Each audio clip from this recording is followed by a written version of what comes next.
आज मंत्रिपरिषद में 6 विषयों पर निर्णय ले गए हैं। सबसे महत्वपूर्ण निर्णय राज्य में शिक्षा बहाली की और नियुक्ति की नियमावली का निर्णय मंत्रिपरिषद ने आज लिया है।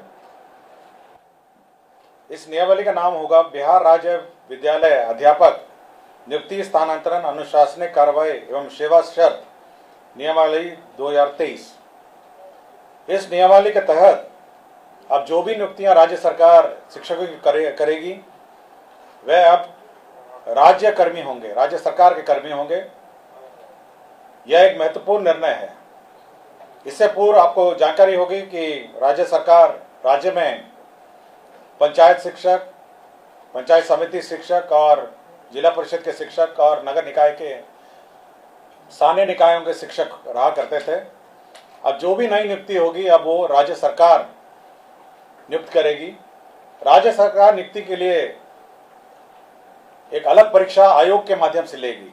तो एक आयोग जो राज्य सरकार निर्धारित करेगी, हो सकता है बीपीएससी, हो सकता है कोई भी आयोग जो है जो निर्धारित करेगी, उसके माध्यम से राज्य सरकार परीक्षा लेगी और परीक्षा के माध्यम से ही अब नियुक्तियां होंगी। इस नियुक्ति में भाग लेने के लिए जो अर्हता होगी वह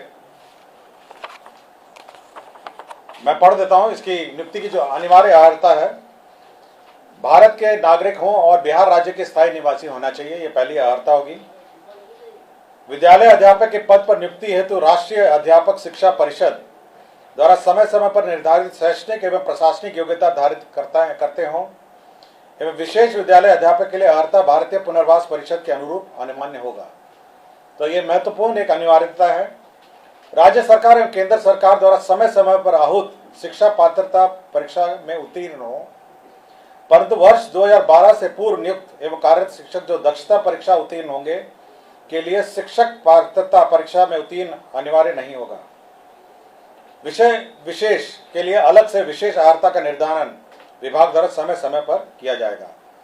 तो ये बिल्कुल स्पष्ट होगा कि पहले तो आपकी जो परीक्षा होगी, जो क्वालिफाइंग एग्जाम है, जो राज्य सरकार और केंद्र सरकार के लिए पहले ली जाती थी, उसके क्वालिफाई करने के बाद ही आप सरकार द्वारा जो कमीशन के माध्यम से परीक्षा होगी उसमें आप बैठ पाएंगे।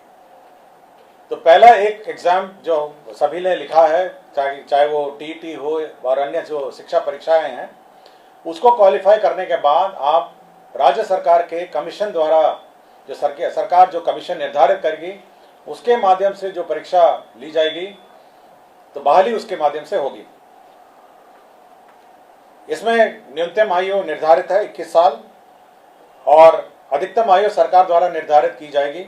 जो सरकारी नौकरी में अधिकतम आयु है वह होगी, लेकिन जो 10 साल की नियुक्ति वर्ष का जो छूट होगा, इस नियमावली के प्रवृत्त होने के पश्चात नियुक्ति के प्रथम संव्यवहार में अधिकतम आयु सीमा में 10 वर्ष की छूट दे होगी। तो इसमें नियमावली में 10 वर्ष का छूट का भी प्रावधान है जो लोग पूर्व में नियुक्त होंगे। इसमें यह खासियत यह है कि इस परीक्षा में जो अभी वर्तमान में जिसको आप कहते हैं 7वें चरण या अन्य चरण जो हैं, वो लोग भी बैठेंगे, परीक्षा लिखेंगे।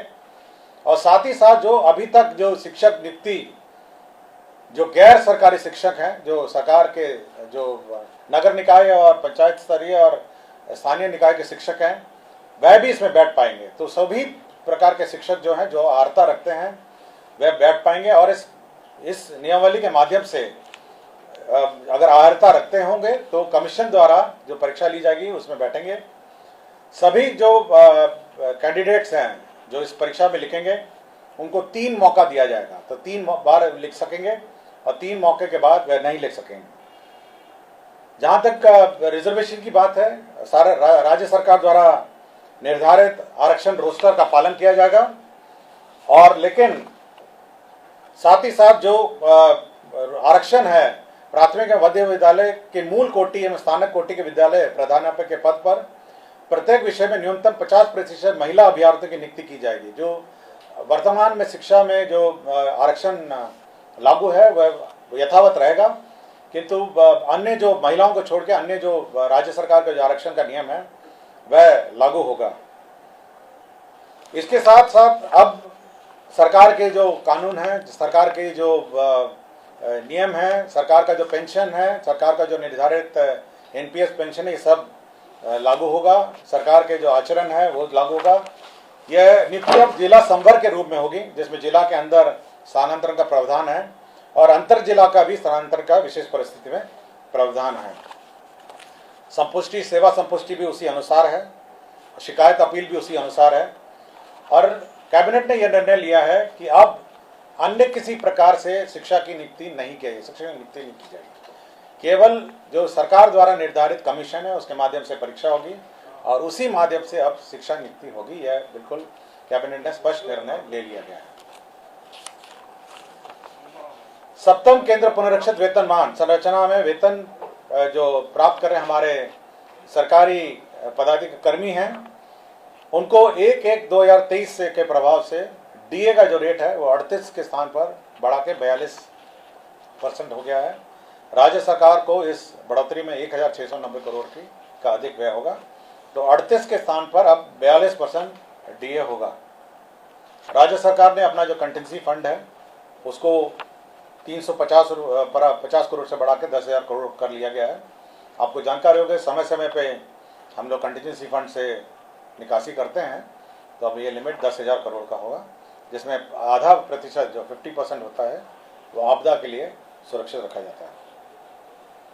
पटना जिला अंतर्गत जो वाल्मीकि का परिसर है उसमें 6.5 एकड़ जो जमीन है वह वर्तमान में भारतीय कृषि अनुसंधान परिषद को आवंटित है। अब वो जो जमीन है वो बिपाड़ के एक्सपेंशन के लिए स्थानांतरित कर दी गई है और यह निर्णय लिया गया है।